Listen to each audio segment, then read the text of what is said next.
Harlan Petrucci. Get back from the cruiser and keep your hands out. Hands are out. For more than 2 decades, Elston Bostock was considered one of the best officers the Winnipeg Police Service had ever produced. What you are about to see destroys that reputation forever. You cannot be serious right There now. are pills and 3 bags of cocaine in the console of your own patrol I have vehicle. given this service 22 years. I gave the speech for my own recruit class. No. 10 charges, 22 years on the badge, 8 years of crimes hidden behind that uniform. By the time Justice Kenneth Champagne of the Manitoba Court of King's Bench finished his sentencing analysis, the man in this footage was facing 13.5 years in a federal penitentiary. The constable who once gave the graduation speech for his recruit class. The officer who received the Governor General's Medal for Exemplary Service in 2024. The veteran who, in the words of the federal Crown, was running what amounted to a pharmacy out of his marked Winnipeg Police cruiser. Quick question before we go any further.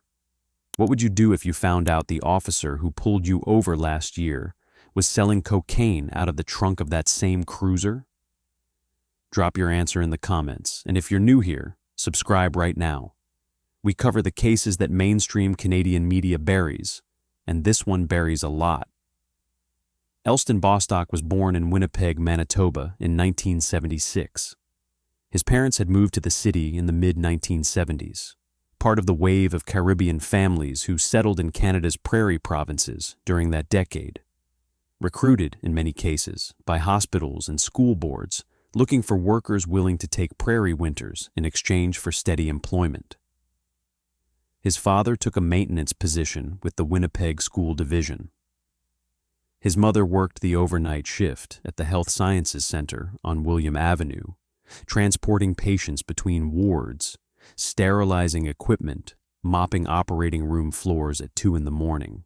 They bought a small bungalow in the West End, 2 blocks south of Sargent Avenue, with a chain-link fence around a yard that froze solid from November through March. They paid the mortgage off in 1997 and never moved again. Bostock grew up in that house with 2 younger sisters. By the age of 9, he was the kid in the neighborhood who would knock on the door of the elderly couple across the street and shovel their walk for free in January, refusing the toonie they tried to push into his mittened hand. By 12, he was the one his teachers at Sargent Park School pointed to when they needed a volunteer to read at the school assembly. By 15, he was working part-time at a Sobeys grocery on Portage Avenue, bagging groceries for tips, walking the 2 kilometers home in -30 wind chills because the bus fare added up over a month. His high school report cards from Daniel McIntyre Collegiate described him as polite, dependable, and showing leadership in group projects. A guidance counselor wrote, in the margin of his grade 12 file, that he had a future in a profession that required public trust. After graduating from Daniel McIntyre in 1995, Bostock enrolled at Red River College's Criminal Justice Program. He worked construction summers, framing houses in the suburbs of St. James and Charleswood, swinging a hammer alongside men twice his age, to pay tuition. He volunteered with Big Brothers Big Sisters of Winnipeg. He coached a youth basketball team at the Magnus Eliasson Recreation Center on Sherbrooke Street, the same gym where he had played as a kid. By the time he applied to the Winnipeg Police Service in 2001, his application file was thick with letters of reference from his college instructors, from the construction foreman who had employed him for 3 summers, from the elderly couple across the street whose walk he had been shoveling for almost 15 years. The recruiting sergeant who reviewed his packet wrote in the margin of the cover sheet, "Strong candidate, deep community ties, self-starter." He entered the police academy in early 2002, recruit class 145. 16 weeks at the WPS training facility on Logan Avenue, followed by a year of field training rotations. He finished at the top of his class in academic subjects, criminal law, charter rights, use of force theory, evidentiary procedure. He finished third overall in physical fitness, beaten only by 2 former CFL practice squad players who had pivoted into policing. When graduation came in the summer of 2002, the training staff selected him to deliver the valedictory address. It was the kind of honor the WPS did not hand out lightly. The valedictorian represented the class to the families, to the brass, to the city. He stood at the podium in a pressed dark navy tunic, white gloves laid neatly across the lectern, and told the audience of families and fellow recruits that they were entering a profession of trust. "We do not get to choose our worst day on this job," he said, "but we do get to choose every shift, every call, every interaction, the kind of officer we will be on that day." His parents were in the 3rd row. His sisters were in the 5th. 2 of his big brothers, big sisters' mentees, by then teenagers, sat with them. For the next 2 decades, Bostock's career moved in a steady upward line. He started in General Patrol Division 3, working night shifts in the North End, the area of Winnipeg that consumed roughly 40% of the service's call volume in a city that produced under 20% of its population from that district. He was promoted to first-class constable within 4 years. He was selected for the Community Support Unit in 2008, working alongside outreach workers in Point Douglas. He spent 2 years on the Tactical Support Team. He was rotated through major crimes. He picked up shifts on the Drug Unit. He earned a reputation among colleagues as the officer who would actually return your calls, who would actually show up to your kid's hockey tournament, who would actually remember your spouse's name. In 2017, he received the WPS 20-year service medal at a small ceremony at the Public Safety Building. In 2021, he was decorated for a water rescue on the Red River near the Disraeli Bridge, wading into the half-frozen current to pull a teenager out after a suicide attempt. The commendation file noted his disregard for his own safety.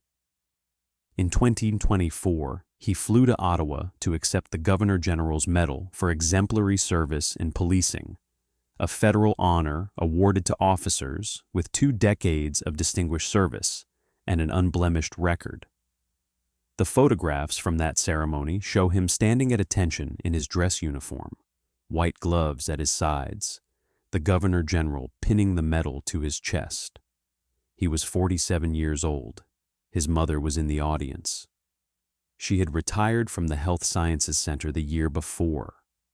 She told a reporter from the Winnipeg Free Press afterward that she had never been prouder of him in her life. She did not know that for the previous 8 years, her son had been running a drug operation out of his marked patrol vehicle. The Winnipeg Police Service employs roughly 1,400 sworn officers across 6 divisions, policing a city of nearly 800,000 people spread over more than 400 square kilometers of prairie. Officers work 12-hour rotating shifts, 4 days on, 4 days off, alternating between days and nights in a wheel that grinds bodies and marriages down over a career. Patrol units operate out of 4 community stations, north, south, east, and west, plus the headquarters facility on Smith Street downtown. Each patrol vehicle is a marked Ford Police Interceptor SUV, equipped with a mobile data terminal, a body-worn camera, a trunk cage for transporting prisoners, and a secure locker for evidence and equipment. In theory, every interaction an officer has with the public is logged. Every traffic stop is recorded on the mobile data terminal. Every call is dispatched through CADS, the computer-aided dispatch system. Every piece of evidence seized is logged into the Property and Exhibits Unit on Hargrave Street within hours of seizure. Every confidential source is registered with the WPS Source Handler Unit, with each meeting documented in a sealed file held under judicial seal. every supervisor reviews a stack of paper at the start of every shift. Every quarterly performance review is signed by a sergeant, a staff sergeant, and an inspector. In practice, a senior constable working night patrol in the North End has dozens of opportunities every shift that no system catches. He pulls over a vehicle, sees a small quantity of cannabis on the passenger seat, and decides not to write it up. He responds to a domestic call, takes a statement, declines to make an arrest. He is dispatched to an overdose death, secures the scene, waits for the medical examiner's investigators to arrive. He attends a residential burglary, takes a witness statement, marks the file as inactive. In each of those moments, he is alone with the discretion of his badge. The Winnipeg Police Service trusts its officers to use that discretion lawfully. It trusts them because the alternative, supervising every decision in real time, is impossible. The entire structure of frontline policing in Canada rests on that trust. The constable on the street is, in a real sense, the only person in the room when most of policing actually happens. The system audits the paperwork after the fact. It does not and cannot audit the moment itself. Elston Bostock understood that structure better than almost anyone. He had spent 22 years inside it. He knew exactly where the dashboard cameras pointed and where they did not. He knew when the supervisors pulled the GPS data and when they did not. He knew how long it took for an evidence room discrepancy to surface in an audit, which calls generated paperwork and which did not, which sergeants ran tight ships and which signed whatever was placed in front of them at the end of a long shift. He knew the rhythm, he knew the seams, and starting sometime in 2016, he began exploiting every one of them. Investigators have never been able to pinpoint the exact first transaction. What they know, from the timeline assembled by Project Fibre and from Bostock's own admissions during the plea hearings, is that the offenses began no later than the spring of 2016. By then, Bostock was 40 years old, a 14-year veteran working primarily out of the East District Station. He had a circle of friends inside the service. He had a wider circle of friends outside it. The two circles overlapped at backyard barbecues in his West End yard, at Winnipeg Jets games, at the sports bar on Notre Dame where off-duty constables drank after the night shift cleared the books. Within those overlapping circles, a quiet arrangement began.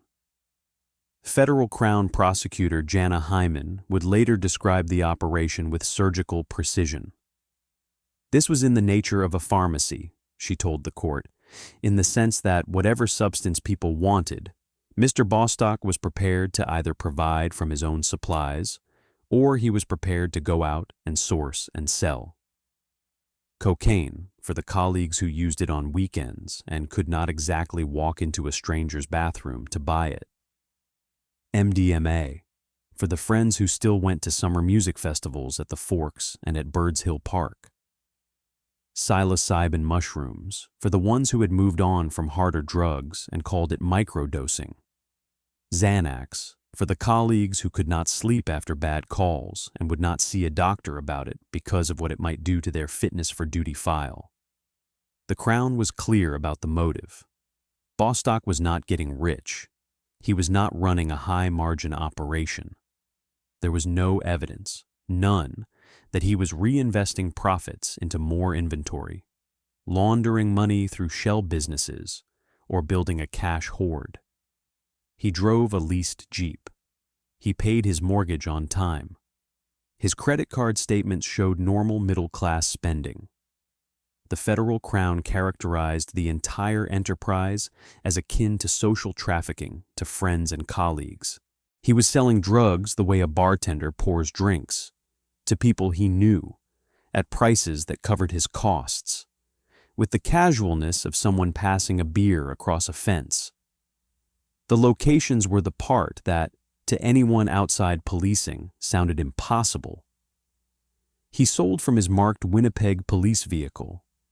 He sold in the parking lots of police stations, the same lots where supervisors parked their personal vehicles, where civilian staff walked to their cars at shift change, where prisoners were transferred between cruisers and holding cells. He sold while wearing the uniform. He sold while on duty. He sold while drawing a paycheck to enforce the very laws he was breaking. A buyer would text him a question. He would text back a time and a location. The buyer would pull up alongside the cruiser in a station lot at 1 o'clock in the morning. The exchange would take less than 90 seconds. Bostock would log back into his mobile data terminal and answer the next call. The drug trafficking was only one strand of the operation. Bostock was also running a side arrangement on traffic tickets. Friends and acquaintances would call him after being stopped for speeding, for failing to signal, for driving without a current sticker. Bostock would access the WPS record system, locate the ticket, and arrange for it to be voided through procedural channels, claiming witness unavailability, claiming officer error, claiming evidentiary problems that did not exist. In exchange, the grateful drivers handed him bottles of liquor and gift cards. A bottle of Crown Royal for a careless driving ticket, a $100 gift card to Keg Steakhouse for a stunt driving charge, a case of beer for a minor at-fault collision. The price list was casual. The customer base was wide. He was also stealing from active police scenes. At a drug enforcement scene in 2019, where a quantity of cannabis had been seized for destruction, Bostock pocketed a portion of the evidence before it reached the Property and Exhibits Unit. No supervisor ever asked him about the discrepancy. No audit ever flagged it. Cannabis seized in a small bust does not generate the kind of paperwork that survives a year of shift rotations. He was leaking. Confidential information from active investigations, names of targets, timelines of operations, identities of confidential informants, flowed from Bostock's mouth to people he was supposed to be policing. Some of them were friends. Some of them were dealers higher up the chain than Bostock had any business being in contact with. Every piece of leaked information was a prosecution potentially compromised, a witness potentially endangered, an investigation that had taken months of work potentially burned to the ground in a single text message. And then, on a date the Crown would later document in a sentencing brief, he was dispatched to a death scene call in a Winnipeg apartment. A woman of Indigenous ancestry had fatally overdosed alone. Her body lay on the floor of her apartment, nearly naked, in the position she had collapsed in. Bostock, as the senior officer on scene, was responsible for securing the room until the medical examiner's investigators arrived. He was responsible for treating her remains with the dignity that the badge on his chest is supposed to guarantee for every person, every time, regardless of who they were, regardless of how they died. Instead, he took out his personal phone. He photographed her body. He sent the photograph to 2 other Winnipeg police officers. He attached comments that sexualized and degraded her. She had a family. She had parents who had loved her. She had a name that her relatives still spoke into the air at dinner tables and at family gatherings, the way the bereaved keep the dead present by speaking. Bostock turned her body into a punchline in a group chat. For 8 years, none of it caught up with him. Officers in his social circle laughed at the texts. Officers who had bought from him called him for refills. Drivers whose tickets he had voided recommended him to their friends, who recommended him to their friends. The investigators whose cases he was leaking never figured out where the leaks were coming from. The supervisors who reviewed his quarterly performance reviews wrote that he was a model of community engagement. The Governor General's office sent his name forward in 2024 for the Exemplary Service Medal.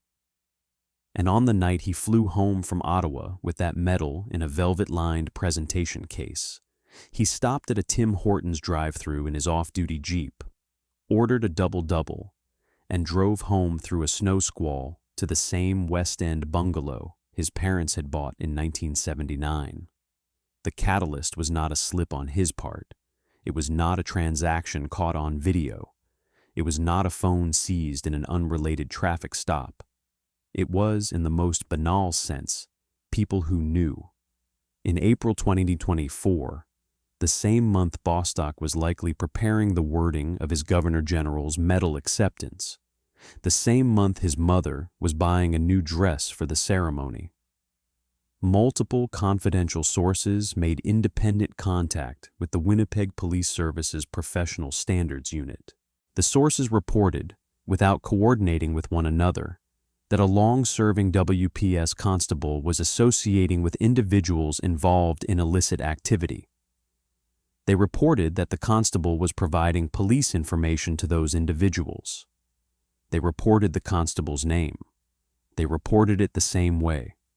Professional Standards forwarded the file to a specialized investigative team. Within days, the file had a name of its own: Project Fibre. Within a week, Bostock was under physical and electronic surveillance. Within a month, investigators had identified the parking lots, the locations, the patterns, the rough volume of transactions. Within 3 months, they had compiled enough preliminary evidence to begin assembling formal charges that would eventually span 8 years and 10 counts across 2 levels of court. He never knew.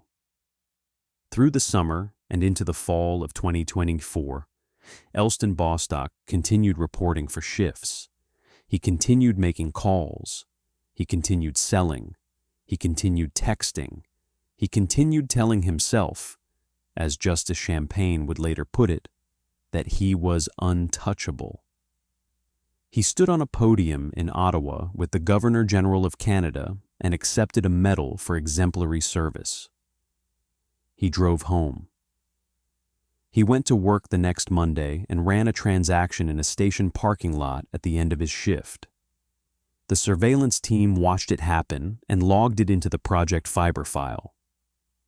Project Fibre ran for over a year. By the time investigators were ready to make their move, they had assembled a case file that the Crown would later describe as extensive, detailed, and corroborated across multiple independent streams. The phone evidence was central.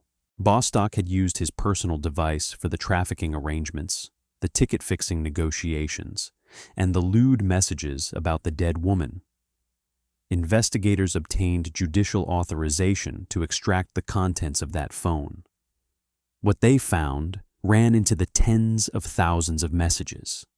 Years of text threads with colleagues who appeared in the WPS staffing directory, who wore the same uniform, who carried the same badge. Discussions of quantities, discussions of prices, discussions of which station parking lot was best for handoffs, casual mentions of which supervisors were on vacation that week and which were on light duty after surgery, references to which evidence locker had a broken latch. There were threads about the traffic tickets, drivers thanking him by name, photographs of liquor bottles set down on his back porch, gift card numbers texted to him directly. One thread, with a recurring customer, ran for over 2 years and included the dates and case numbers of 3 separate tickets that the WPS record system showed as voided for evidentiary issues. There were threads about the cannabis from the death scene file. Bostock joking about taking it. Bostock complaining about the quality. Bostock asking another officer if he wanted any. And there was the photograph. The image of the Indigenous woman's body, taken on the phone he had carried into her apartment, sent into a group chat with 2 other WPS officers. The messages that accompanied it were not the kind of comments a man makes about a stranger seen on the street. They were comments that, when read aloud in a Manitoba courtroom 18 months later, would cause a Crown prosecutor to pause mid-sentence and ask the court for a moment to compose himself. Provincial Crown Prosecutor Ari Millo, leading the file on the provincial charges, searched the case law from coast to coast. He searched the federal databases. He searched the Manitoba reports going back 5 decades. He could not find a single Canadian precedent of a serving police officer charged with offering an indignity to human remains. He told the court that Bostock appeared to hold the unenviable distinction of being the only police officer to ever defile his badge in that way. Investigators also identified the other officers who had received the photograph. Their files were referred for separate review and discipline. Investigators interviewed the officers who had bought drugs from Bostock. Some cooperated immediately. Some resigned. Some retained counsel. Investigators interviewed the drivers whose tickets had been voided. Several confirmed the arrangement on the record. Investigators reviewed every confidential investigation Bostock had touched in the previous 8 years, looking for evidence of leaks. They found enough to compromise multiple files, and the Crown's office would later quietly stay a number of pending prosecutions that had relied on information Bostock had access to. By the time Project Fibre's investigators were ready to move, they had every category of evidence a corruption case can produce: surveillance, phone extractions, cooperating witnesses, financial records, internal WPS audit trails. The only thing they still had to do was knock on his door.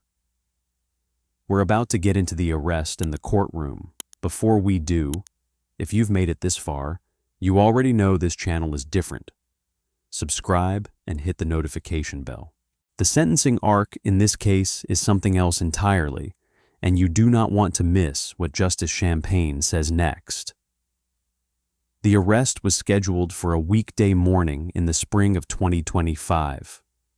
Investigators chose a time when Bostock would be at home, off shift, before he was due to report in. 2 members of the Project Fibre team approached the front door of his West End bungalow, the same house his parents had bought in 1979, the one Bostock had taken over when his father retired to Brandon. They knocked. He opened the door in a tracksuit, holding a ceramic coffee mug with the WPS crest on it. He recognized the lead investigator immediately. They had worked together on a major crimes file in 2014. They had shared a beer at the Christmas party that year. The investigator told him there was a warrant for his arrest. On what? Bostock asked. His voice, on the body cam audio, was steady, controlled. The voice of an officer who had executed warrants himself thousands of times and knew exactly how the next 10 minutes were supposed to go. Breach of trust, the investigator said. Trafficking, obstruction, there is more. You guys are out of your minds. You need to come with us, Elston. I need to call my lawyer. You can do that. We will wait. He stepped back into the entryway.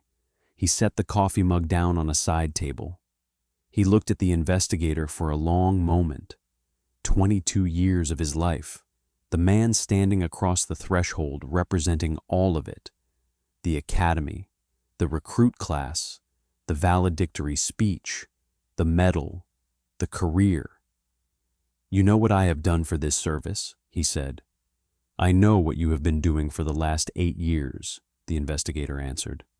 He went silent. He called his lawyer. He came outside in handcuffs, walked to the unmarked vehicle parked at the curb, and was driven to a holding facility in downtown Winnipeg. Neighbors watched from front windows behind frosted glass. One of them, a retired school teacher who had known Bostock since he was 11 years old, who had watched him shovel her walk every winter for almost 40 years, later told a reporter that she thought the police had made a mistake. She would not be the only person in his life to say that before the evidence came out. The charges were laid in stages. The provincial Crown filed the breach of trust, obstruction, ticket fixing, and offering an indignity to human remains charges first. The federal Crown filed the drug trafficking charge separately under the Controlled Drugs and Substances Act because the substances involved, cocaine and MDMA, fell under federal jurisdiction. In total, 10 counts across 2 courts. Bostock retained Richard Wolson, one of Manitoba's most respected criminal defense lawyers, a veteran of decades of high-profile files who had argued before the Supreme Court of Canada. The plea negotiations stretched through the summer and fall of 2025. In November of that year, Bostock entered guilty pleas to the provincial charges. On January 5th of 2026, he entered a guilty plea to the federal drug trafficking count in a separate proceeding. There was no trial. There was nothing for him to dispute. The evidence was the evidence, and the evidence was overwhelming. The plea agreement set the parameters of what each side could ask for at the sentencing hearing. The provincial Crown agreed to cap its sentencing request at 6 years for the provincial offences. The federal Crown agreed to cap its request at 1 year, to be served consecutively for the drug trafficking. The defense agreed, in turn, to ask for no less than 2 years on the provincial file and a consecutive sentence of any length on the federal. The negotiated window, as drafted, ran from 3 years at the low end to 7 years at the high end. Sentencing began on January 14th of 2026 in front of Justice Kenneth Champagne of the Manitoba Court of King's Bench. The Crown laid out its case across hours of argument. Provincial Crown Ari Millo walked the court through every count. He described the parking lot transactions. He described the ticket fixing. He described the cannabis theft from the death scene. And then he described the photograph. He read excerpts of the messages aloud. He explained why he had searched the Canadian case law. He told the court he could find no precedent. He said the words, "Bostock appears to hold the unenviable distinction of being the only police officer to ever defile his badge in that way." The courtroom was silent for a long time after that. Federal Crown Janna Hyman walked the court through the drug trafficking file. She described the pharmacy. She described the social trafficking framework. She quoted from the text messages. She named the substances: cocaine, MDMA, psilocybin, Xanax. She described the cruiser. She described the police station parking lots. She told the court that whatever substance people wanted, Mr. Bostock was prepared to either provide from his own supplies, or he was prepared to go out and source and sell. Defense counsel Richard Wolson, working within the agreed parameters of the joint position, asked the court for approximately 2 years on the provincial file and a short consecutive sentence on the federal, a total of roughly 2.5 to 3 years. He spoke about Bostock's 2 decades of community service. He spoke about the Governor General's Medal, by then formally rescinded by Rideau Hall, the order published in the Canada Gazette. He spoke about the water rescue. He spoke about the recruit class graduation speech. He spoke about acceptance of responsibility. Justice Champagne listened. He took notes. And when defense counsel finished, he addressed both lawyers directly. He said that the sentence he had been preparing to impose, before applying the principle of totality that adjusts overlapping sentences in multi-count files, came out to 13.5 years. The number landed in the courtroom like a stone dropped into still water. Justice Champagne asked counsel whether they wished to reconsider their positions. He called a recess. Both Crown and defense retreated to chambers. The defense team huddled. The Crown team huddled. When they returned to the courtroom, they presented a revised joint recommendation, 7 years total. The defense had moved up from 3. The Crown had moved up from 6. The number sat between them, agreed. On January 23rd of 2026, Justice Kenneth Champagne accepted the revised joint recommendation. He imposed a sentence of 7 years in federal penitentiary. Before pronouncing it, he addressed the courtroom directly. "Today is a dark day for public confidence in the administration of justice," he said. For the last 8 years of his employment, Mr. Bostock was involved in serious, sustained, and intentional criminal activity. The extent of police corruption is unknown, but his moral culpability is extremely high. It appears many people in the city have Mr. Bostock on speed dial. He paused. He looked across the courtroom at the man standing in the prisoner's box. He believed he was untouchable. Outside the courthouse on Kennedy Street, Winnipeg Police Chief Gene Bowers stood in front of a row of microphones in the January wind. He had prepared a brief statement. "I understand this has shaken public confidence," he said. "The service does not take this knowledge lightly. This case is a stain on our service's reputation, one that will serve as a reminder of our responsibility to uphold our values of integrity and accountability." Reporters shouted questions. Bowers declined to take them and walked back into the building. Elston Bostock was transported that evening to a federal intake facility outside Winnipeg. He had surrendered his uniform months earlier when he was suspended without pay.